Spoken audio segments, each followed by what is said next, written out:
Seja bem-vindo, eu sou o Dr. Ricardo Succhieni e hoje estão comigo a grande equipe do Acolher, inclusive os doutores José Paulo, doutora Amanda e doutora Michele. Em poucos minutos, o doutor Renato vai se juntar a gente. Esse espaço foi criado pela Unimed Mercosul, em parceria com as federações das Unimedes do Rio Grande do Sul, Santa Catarina e Paraná, especialmente para quem vive, cuida ou convive com o transtorno do espectro autista, o TEA. Informamos que esse bate-papo será gravado e ficará disponível no portal de terapias especiais do Mercosul. Vocês poderão enviar perguntas pelo chat, selecionaremos algumas para respondermos no decorrer desse encontro. Boa noite a todos. A gente vai iniciar essa palestra, mas é muito importante, eu queria já frisar, que em qualquer momento vocês podem participar, e é muito importante essa participação. A gente vai apresentar algumas coisas teóricas para que a gente possa estimular até o pensamento, mas eu tenho certeza que a dúvida de um é a dúvida de outro. Eu vou começar a apresentação, os colegas querem falar alguma coisa? Só lembrando, doutor Ricardo, que a gente que trabalha com adolescente, já faz também um bom tempo que trabalha com adolescente, né, nós já temos aí 90 pessoas, né, inscritas, lembrando que o adolescente ele funciona de maneira diferente ao natural, né, então acho que vale a pena a gente aproveitar hoje esse momento para mais conversar, perguntar, porque muitas dessas dúvidas a gente que atende o dia a dia do adolescente, às vezes aparece com perguntas que as mães não sabem nem o que fazer, porque é uma fase diferente, comportamentos diferentes, então acho que é uma boa oportunidade para a gente poder conversar, né, e sair da timidez e perguntar. Podem perguntar ou para o chat, ou pode levantar a mão, o chat a gente está controlando aqui, então qualquer coisa que precisar a gente vai estar à disposição de vocês para poder melhorar essa nossa conversa. E até contribuindo e seguindo nessa mesma linha, né, José Paulo? A maioria das coisas que a gente vai falar aqui, às vezes a gente confunde o que é da adolescência em si e o que é do transtorno do espectro autista, dos neurodivergentes. O que é esse momento tão importante da vida das pessoas e que tem tantas alterações? Às vezes isso é só da adolescência e às vezes a gente vai assistir, e a gente vai ressaltar várias vezes aqui essa noite, de que existe com pessoas com desenvolvimento atípico, uma intensificação dos processos e uma aceleração dos processos. Então, às vezes a gente vai falar da adolescência típica, às vezes da adolescência atípica, e às vezes é difícil a gente diferenciar isso. A adolescência e autismo e transtorno do espectro autista sempre vai ser um desafio. E talvez seja o momento de maior desafio dessa trajetória que começou lá atrás. A gente sempre gosta, eu e os meus colegas, a gente é fã de cinema, de séries, né? Então já fica essa dica assim.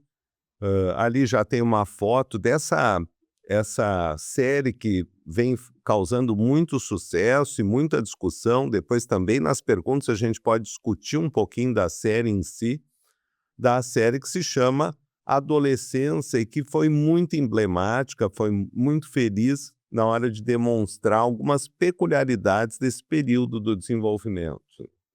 Da puberdade à adolescência, a gente tem assim, algumas características bem importantes que vão desde a mudança do corpo, né, e causando o crescimento do peso e estatura, alterações muito importantes, né, aparecimento de pelos, de outras características principais, um aumento muito importante da força física, então não é incomum alguns pais dizerem que agora eu não consigo mais dominar meu filho, agora eu não consigo mais conter ele, agora eu tenho até medo quando ele fica mais agressivo, porque ele é bem mais forte do que eu.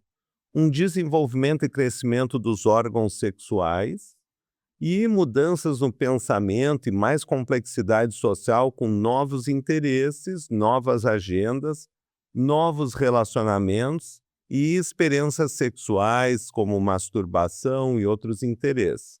Então, a gente vai assistir uma constelação de alterações dentro do corpo e do comportamento dos adolescentes, principalmente motivado pela mudança e pelo aumento dos hormônios.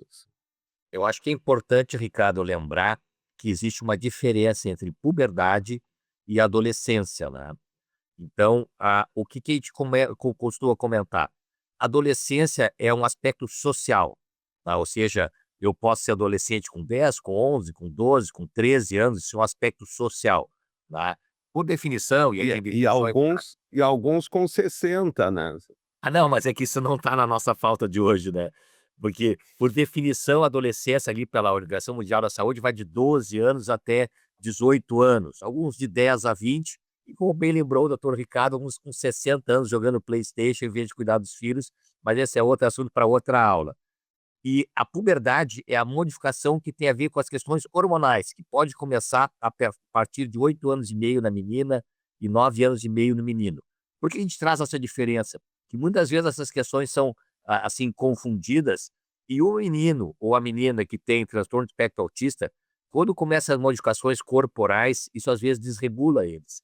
E eles às vezes não entendem por que estão mudando, e estranham o crescimento de pelos, ou o crescimento da modificação do próprio corpo, isso vai atrapalhar a compreensão dele, quando eles saem do ritmo deles. Então é importante a gente entender que isso pode acontecer antes da adolescência chegar, que é quando a puberdade começa.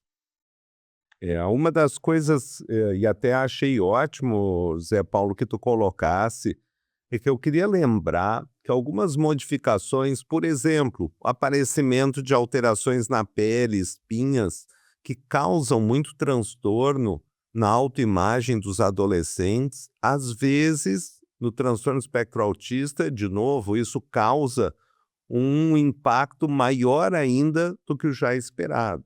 Então, causa um impacto na imagem, que é muito danoso, e coisas que parecem relativamente pequenas tomam uma dimensão muito grande. É muito comum a gente assistir, então, de novo, como eu coloquei, essa aceleração e intensificação. Uma das coisas que mais a gente assiste é também mediada por esses hormônios, é um aumento da impulsividade, aquele o fazer sem pensar, aquele ato sem um raciocínio, um aumento. Então, para quem já tem certa impulsividade, imaginem mediada pelo hormônio, como isso toma uma dimensão maior ainda. E, eventualmente, um aumento da agressividade. É muito importante também que a gente note que isso não é um período em que exista uma certa harmonização. Existem períodos de maior e menor secreção dos hormônios. Inclusive, existe fases em que a gente apelidou ou costuma chamar de tempestade hormonal. Nessa tempestade hormonal, vão ter picos de hormônio sexual, masculino ou feminino. Isso aumenta muito, de maneira muito importante, o comportamento e as modificações, as alterações, principalmente, por exemplo, no apetite, principalmente na alteração do sono e, como a gente já colocou lá, nos interesses. Eu acho que também é importante a gente explorar algumas coisas que a gente colocou de maneira mais periférica, mas que a gente explore. Por exemplo, os novos interesses é um dado que é muito surpreendente para os pais. Então, às vezes, a criança que no transtorno espectro autista tinha hiperfoco, é relativamente comum ela abandonar coisas favoritas e assumir novos hiperfocos nessa fase. Assim como nos relacionamentos, é muito importante no adolescente essa sensação de pertencimento. Essa sensação de pertencimento e como no transtorno do espectro autista, a gente vai ter uma dificuldade de socialização. Essa dificuldade de socialização toma uma dimensão muito maior, porque a criança tem um isolamento. E tradicionalmente nessa fase, eu acho que já vale a pena a gente falar um pouquinho, a gente tem duas características e duas comorbidades que são muito mediadas por essa dificuldade de pertencimento, que é a ansiedade e a depressão. Eu acho que é importante, talvez o mais importante dessa tua fala seja exatamente esse momento, né.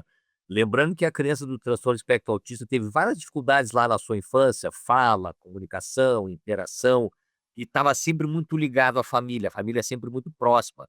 Não é de, assim, de surpreender, por exemplo, que as crianças, por exemplo, do transtorno espectro autista durmam com os pais por muito mais tempo do que a média. Por quê? Porque tem uma ligação muito forte, a família acaba ficando muito próximo desse paciente pelas terapias e etc. E acontece um fato muito interessante, foi o que o doutor Ricardo trouxe agora na adolescência, que a adolescência tem a primeira fase que a criança começa a ter essas modificações corporais, modificações hormonais, começa a ter alguns comportamentos diferentes, e tem uma segunda fase da adolescência, que é ali entre os 13 e 15 anos, que existe o afastamento da família, ou seja, o adolescente típico passa a ter o seu grupo social como o seu principal grupo de relacionamento. Isso, às vezes, em situações normais, já é muito difícil para a família. Ah, o fulaninho que queria sair com a gente para almoçar, agora não quer mais sair, que prefere ficar em casa, prefere sair com os amigos do que com a família. Então, em situações já do dia a dia normal, já traz dificuldade para a família. E quando chegar o adolescente com transtorno de espectro autista nessa fase, e que os grupos sociais são as principais relações de relacionamento dele, existe um vácuo gigantão aí que forma, porque ele não está conseguindo interagir com esses grupos sociais e já está, por questões de modificação de comportamento adolescente, se afastando da família.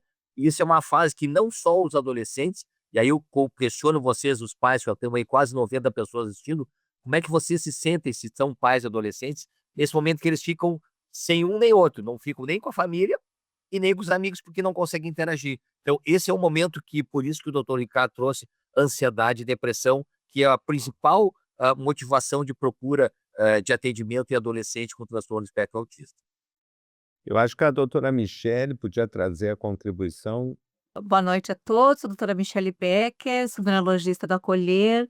Então, gostaria só de complementar isso, né, que os doutores estão trazendo, falando um pouquinho do ponto de vista neurológico também porque na adolescência a gente tem toda uma mudança que é corporal, mas a gente tem uma grande modificação que acontece também no cérebro, e com isso a gente consegue explicar algumas das mudanças de comportamento, de temperamento.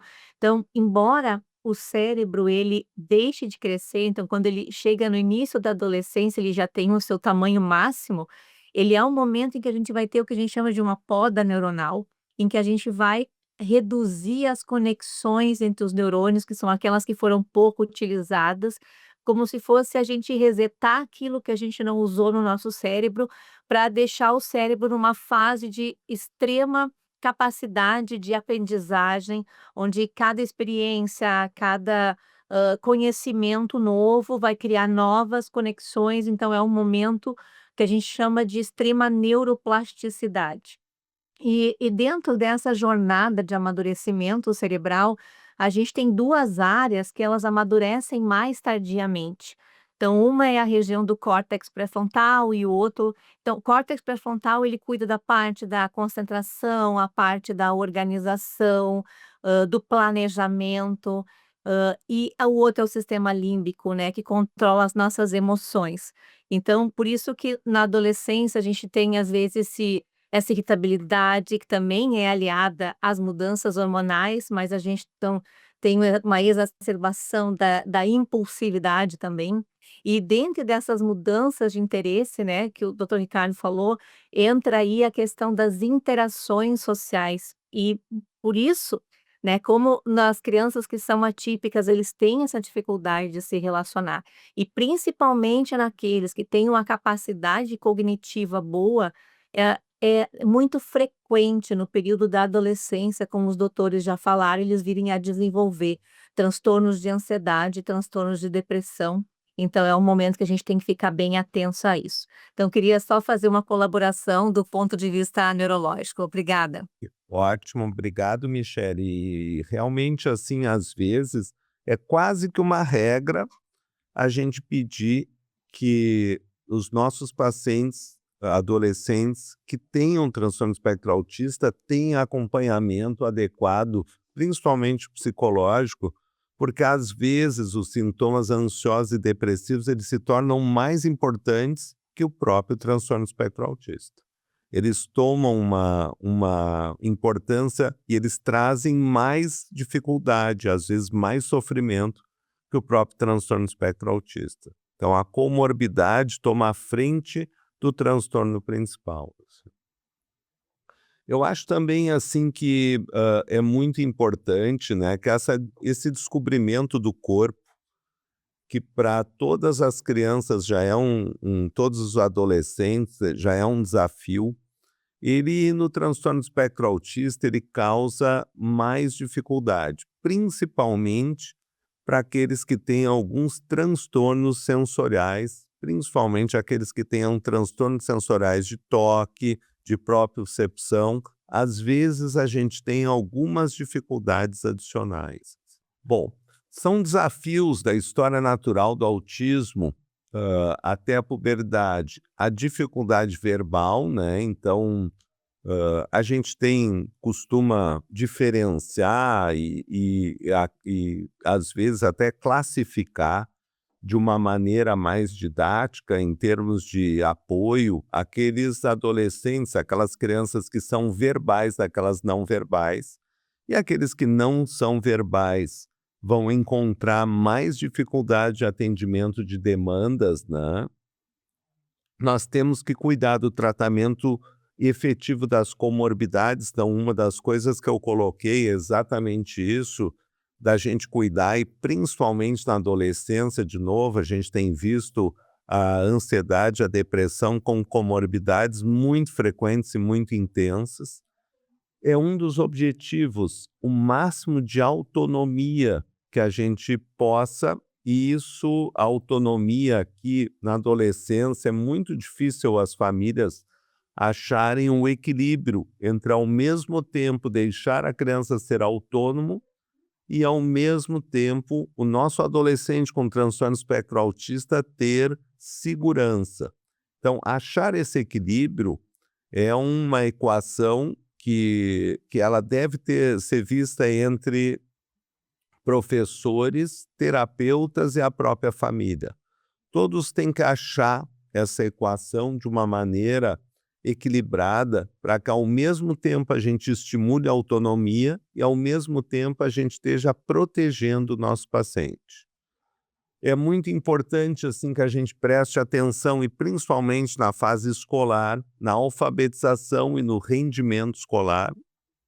É muito importante, então, a gente entender que é natural que algumas das comorbidades do transtorno espectro autista seja dificuldades de aprendizado e dificuldades escolares. E lembrem que na mudança de interesse, na mudança, às vezes essas dificuldades elas vão ser exacerbadas no momento da adolescência. Boa noite, meu nome é Amanda Pelizero, eu sou psiquiatra da infância e adolescência e as demandas de transtornos de ansiedade e depressão na adolescência muitas vezes superando questões inerentes às dificuldades do TEA em si. Eu gostaria de contribuir no sentido de mencionar que muitas vezes o diagnóstico aparece só na adolescência, né? Especialmente nas meninas. Eu recebo, né, muito no consultório meninas que chegam já com, às vezes, diagnóstico inadequado de transtorno de personalidade borderline, porque existe essa mudança dos traços au autistas nas meninas, quando entra uma mudança é maior nas meninas do que nos meninos e, muitas vezes o que elas conseguiam camuflar até a infância, os desafios, assim, a mudança do padrão de relacionamentos, das demandas sociais da adolescência, elas não conseguem mais, camuflar e aparece mais, né, essa dificuldade e muitas pessoas acabam interpretando como transtorno de personalidade borderline pela dificuldade de manter os relacionamentos, padrões instáveis, a dificuldade de leitura social, então acabam necessitando muito suporte para interação social e muitas vezes é por esse motivo que chegam ao consultório para ter, o diagnóstico. Acho que o que a Amanda falou, doutor Ricardo, isso aí é super interessante, porque exatamente quanto mais a gente vai evoluindo como espécie, mais demandas a gente vai ter que resolver. Então, como a criança que estava até 7, 8 anos, 9 anos, estava embaixo da asa do pai e da mãe, ela conseguia resolver suas dificuldades de maneira mais adequada. E aí, quando ela é exposta, bom, agora o mundo é para ti, que é o que o doutor Ricardo está falando da questão da autonomia, né? A gente tem que preparar eles para autonomia, aí dá chabu. Por quê? Porque eu não consigo, evoluir dessa maneira, porque eu fiquei, que nem disse essa questão do masking, né, que é o disfarçado, que a menina é mais comum, que ela vai: "Ah, ela é tímida, ela é quietinha", mas não, ela já tem essa dificuldade lá desde pequena. E a família foi levando, e aí quando chega a adolescência em que essa questão da interação é fundamental para que eles tenham uma identidade adolescente, ela não consegue. E aí aparece: "Ah, mas que surpresa". Quando a gente vai fazer lá o passado e começa a conversar, tu vê que essas dificuldades, de alguma maneira, já aparecia de maneira mais sutil, né, Uhum. principalmente os autistas os transtornos de nível 1 de suporte, eles passam, entre aspas, despercebidos, e quando chega uma demanda: "Bom, agora tu tem que interagir e ser autônomo". Não consigo. Então, já vinha lá de trás, e aí aparece de maneira mais intensa quando esta exigência é mais importante. É bem, eu acho super interessante falar, Samada, porque a gente vê isso no dia a dia, e as famílias talvez vejam isso aí também, né. Mas eu acho, o doutor Renato está aqui, já se juntou a nós, já vai contribuir. Só queria reforçar, né, José Paulo, porque como o transtorno do espectro autista é um transtorno do neurodesenvolvimento, quando a gente vai ver o histórico desses pacientes, é muito comum eles já terem dados lá atrás, mas Uhum. isso Sim. passou relativamente desapercebido. Então, achei muito interessante que vocês colocaram esses sintomas sutis e desapercebidos, mas que já existiam com certeza. Porque essa é uma característica do neurodesenvolvimento de começar lá atrás. Então, isso não começa na adolescência, na puberdade, e é muito comum quando a gente conversa, quando a gente faz uma entrevista, quando vê vídeos, a gente já vê dados que já existiam lá no jardim de infância, lá na Uhum. pré-escola, mas que literalmente passaram desapercebidos. E diga-se de passagem, característica fundamental para fazer o diagnóstico correto, né, para fazer a diferença entre outras patologias que podem aparecer na adolescência, mas que têm início na adolescência, e não como o autismo que é lá na infância. Por isso que quando a gente está na fase de avaliação da de uma criança e está tendo comportamentos que remetem a gente a pensar dentro do espectro autista, um dos recursos semiológicos que a gente utiliza é utilizar as filmagens que as famílias fazem dos aniversários, e a gente buscar isso na história, porque um registro de filmagem lá do aniversário de 2 anos, 3 anos, 4 anos, e traz uma riqueza de informações para quem trabalha com desenvolvimento infantil, que os pais não olham, e nós conseguimos perceber. Então, Uhum. construir essa história, construir esse diagnóstico realmente é um trabalho artesanal, porque o diagnóstico ele se baseia na observação do comportamento da criança. Como eu estou vendo uma criança com 4, 5 anos, se eu não pegar uma informação bem detalhada da história, e a filmagem é um recurso semiológico que a gente utiliza e que é muito útil, né. Eu queria passar um pouquinho, até porque não queria tirar a oportunidade dos pais também de participarem, mas eu acho que tem esses dados, assim, principalmente o centro, né, autopercepção, ciência do diagnóstico e socialização, que no transtorno espectro autista no adolescente eles tomam uma dimensão muito grande. Então, queria ouvir a opinião dos colegas exatamente isso. E eu pessoalmente acho que essa parte, a socialização, essa sensação de pertencimento, essa dificuldade é o centro do problema do transtorno espectro autista, e eu acho que, em parte, principalmente para aqueles adolescentes nível 1, nível 2, vai ser onde mais a gente vai ter que trabalhar em estratégias de socialização. Como é que a gente faz isso? Essas crianças, né, que têm a inteligência preservada e que têm um nível de suporte baixo, né, elas naturalmente na faixa escolar e entrando para a puberdade, eles vão ter muita percepção de si mesmo. Eles vão começar a se dar conta do quanto eles são diferentes. E eles não sabem por que eles são diferentes. E às vezes as posturas, as condutas deles diferentes, os outros colegas típicos vão fazer chacota com ele.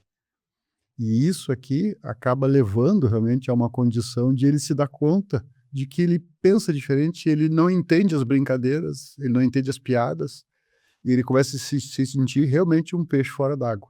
E isso começa a gerar uma baixa de autoestima, reforça o isolamento, né?